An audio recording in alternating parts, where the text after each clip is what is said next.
Thanks. All right, ready? Okay. So hey guys, my name is Pablo and I'm the creator of the Love for Lodi page where I talk about everything that has to do with Lodi culture.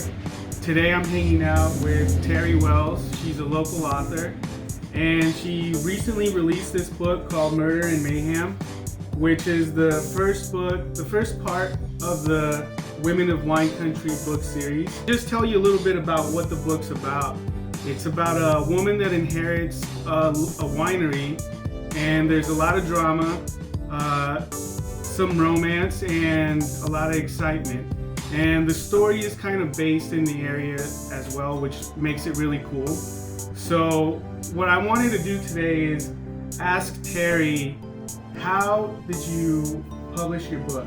How did you get it done? A lot of people, I think, in the area and everywhere pretty much have an idea, have a story in their mind, but they don't really know how to materialize it and how to get it into an actual book. Sure, I'm happy to talk about it. So, getting the book published was actually probably the easiest part of the book, which seems really daunting for a lot of people. There's a lot of misinformation out there about publishing, but right now is the best time in history to publish. Different ways to publish, and one is going through a traditional publisher, which would be, Random House or Penguin or all of those publishers. And only a very small percentage of writers get to publish that way, and it takes a really long time. It's a great way to do it. You get in all the bookstores and you'll make, if your book sells well, you'll make a lot of money, but you don't end up owning your own book rights anymore.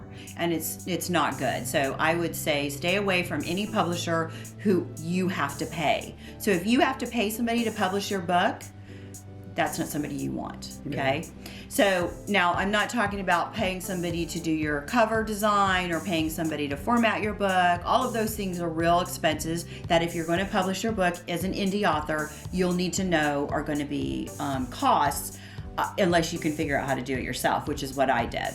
After I wrote my book, before I wrote my book, I designed the cover.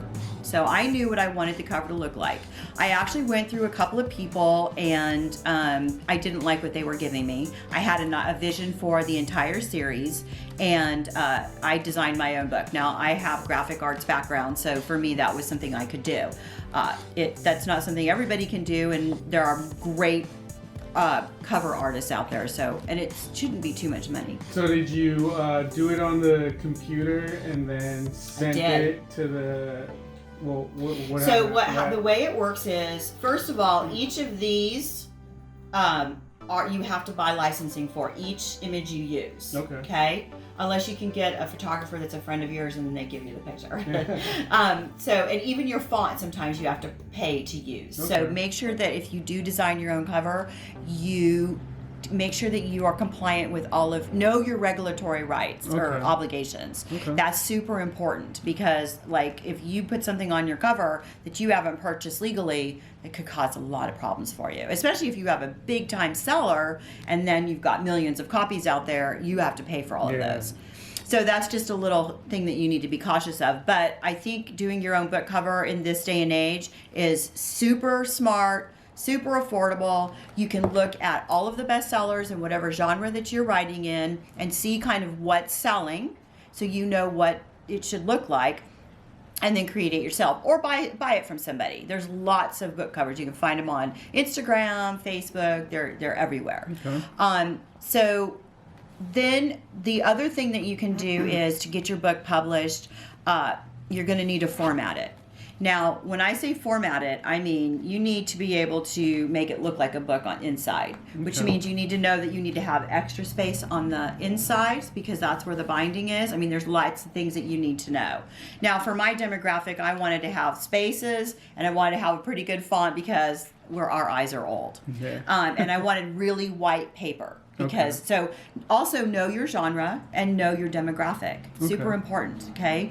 So, I mean, there's a lot more technical info that goes into that, but you need to at least know those things. Then there are so many platforms that you can publish to for free.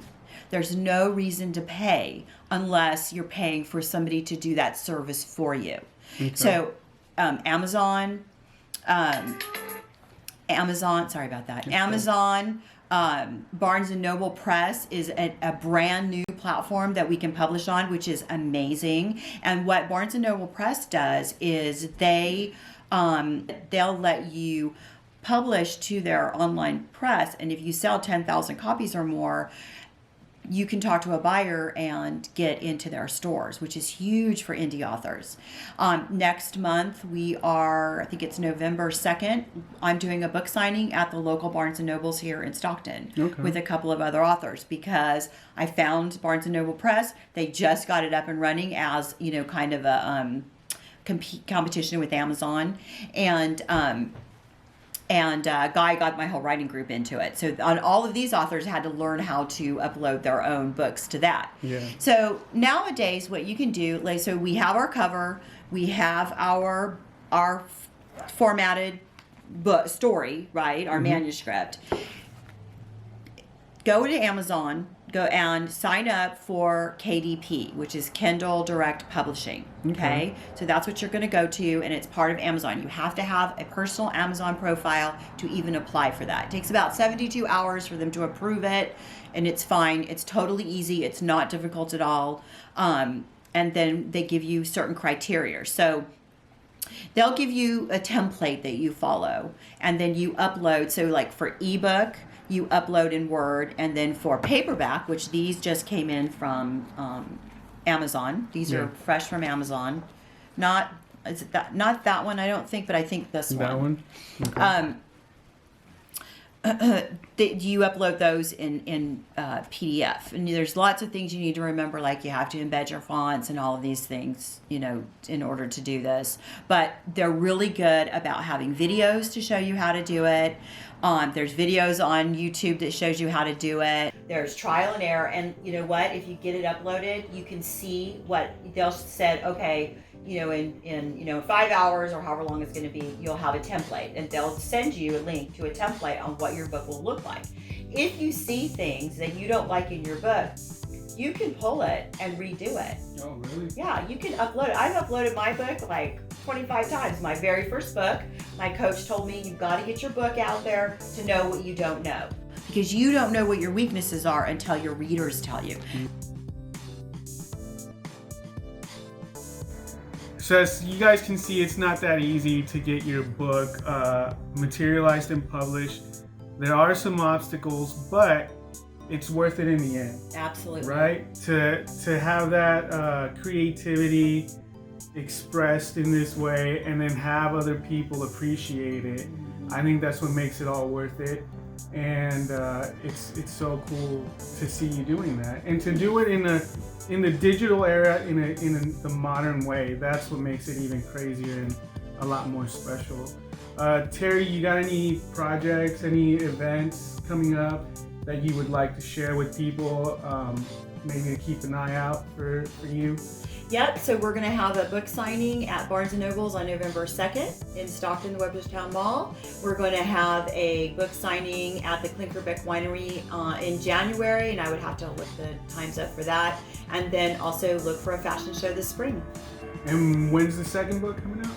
Second book will be out October 31st. So it's right there. Right there. And then the third book releases December 31st. Okay. So make sure you guys get the book, check it out, especially if you're from the area. Get it, support a local artist, support a person that is in the community, helping everybody out. I don't know if you guys recognize her, but she's Mrs. Claus, and check it out, okay?